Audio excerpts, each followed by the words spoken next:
Hello, I'm Brett Robin Wood. I'm feeling a little bit down today.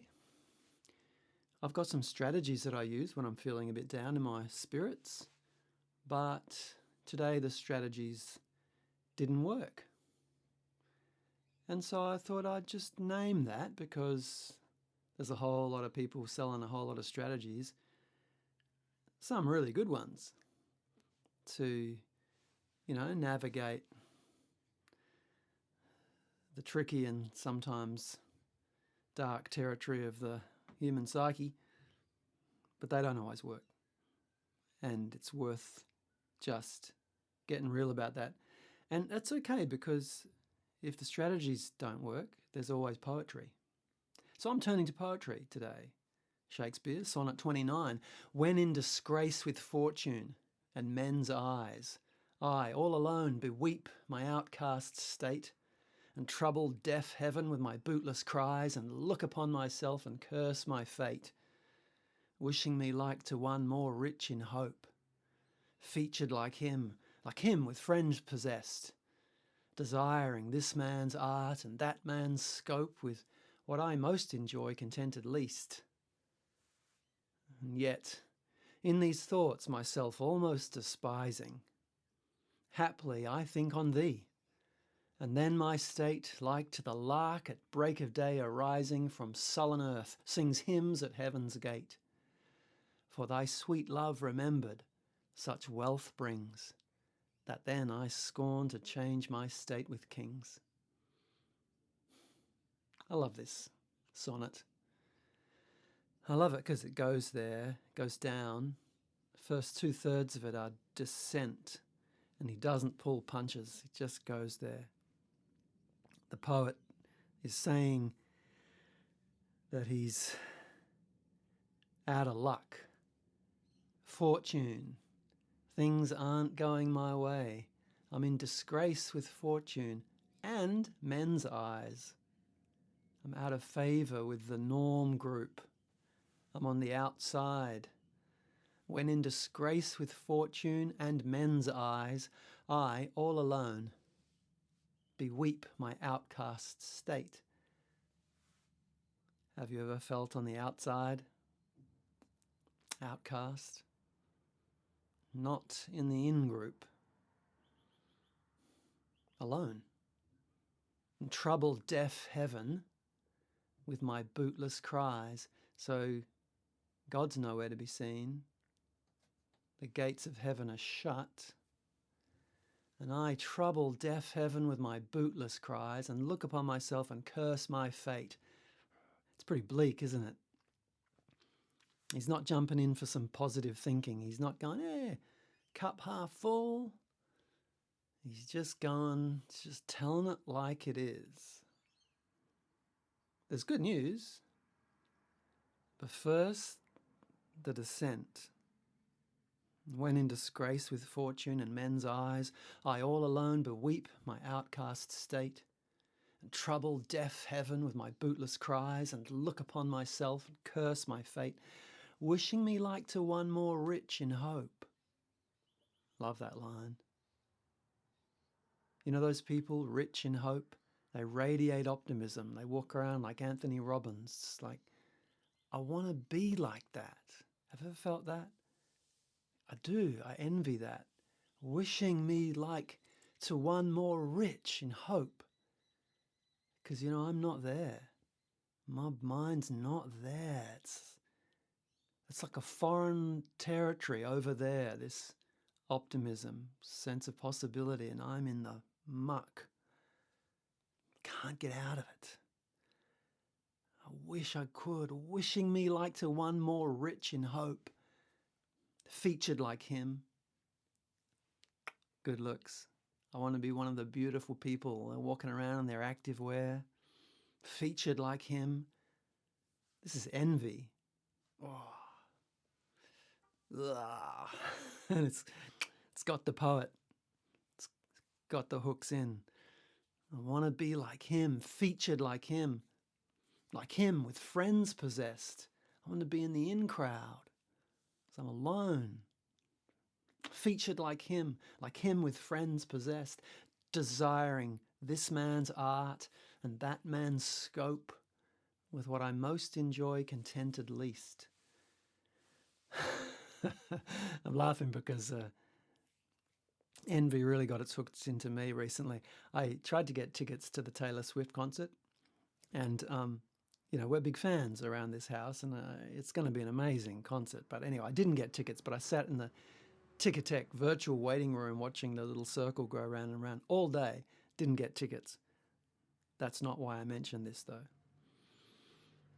I mentioned this because at one point I Googled, I just was curious how many people are trying to get tickets to the Taylor Swift concert. And it was like 4 million people. 4 million people trying to get tickets. And I had this moment, it was just came out of nowhere, this stab, this awful stab of like comparison.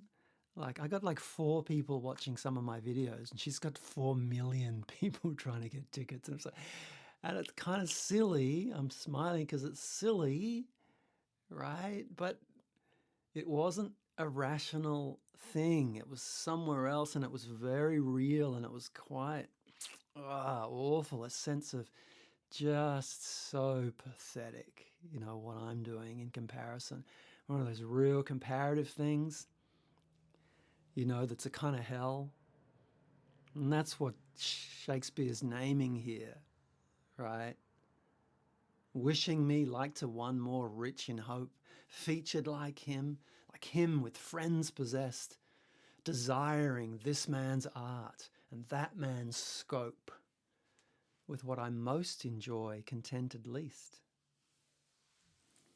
See, I know I love what I'm doing with these videos and my music, but in the moment of the black mood, the love is gone. It's like gone, and all there is a sense of, is it really worth it? It's like, it's a horrible kind of territory, and I just think it probably goes with the territory. I think it's something to reckon with, that little corner of the psyche that's asking, is it worth it, and am I worth it? And it's hard to face into that, because the answer, in the dark corner of the psyche is no, I'm nothing. You see, it's like, what I love about poetry is it does go there. It just puts the light on the darkness. Strangely, I find that quite healing and restorative. I don't know about you, but anyway, Shakespeare's going down on the descent, and he's at this point where he's desiring this man's art and that man's scope with what I most enjoy, contented least.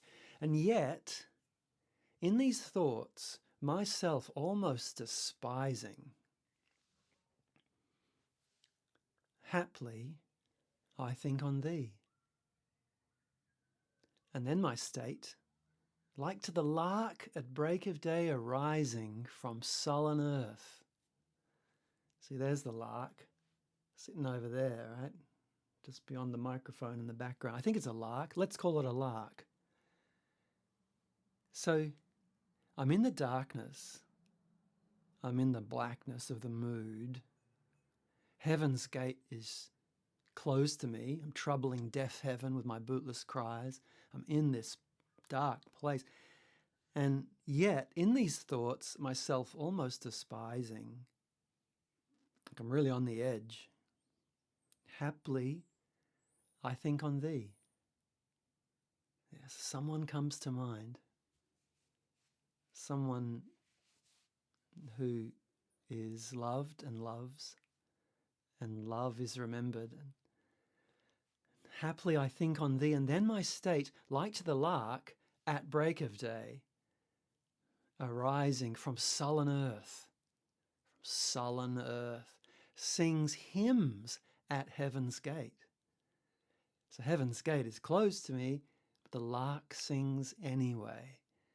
And I heard that this morning. I heard the birds sing, and man, there's something there, isn't it? It's dark, and they're just, there is optimism in that. There is life saying, let's go. Let's go. the dawn chorus. Beautiful, beautiful.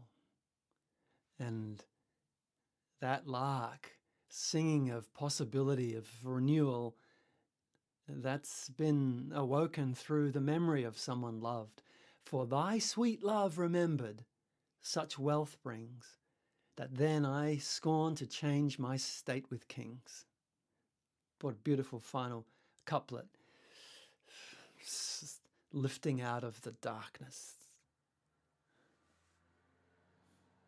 I read a study in the recent Quillette publication about happiness, and showing that one of the greatest predictors of happiness, one of the greatest levers is relationship and loving relationship. But we don't need a study to know that.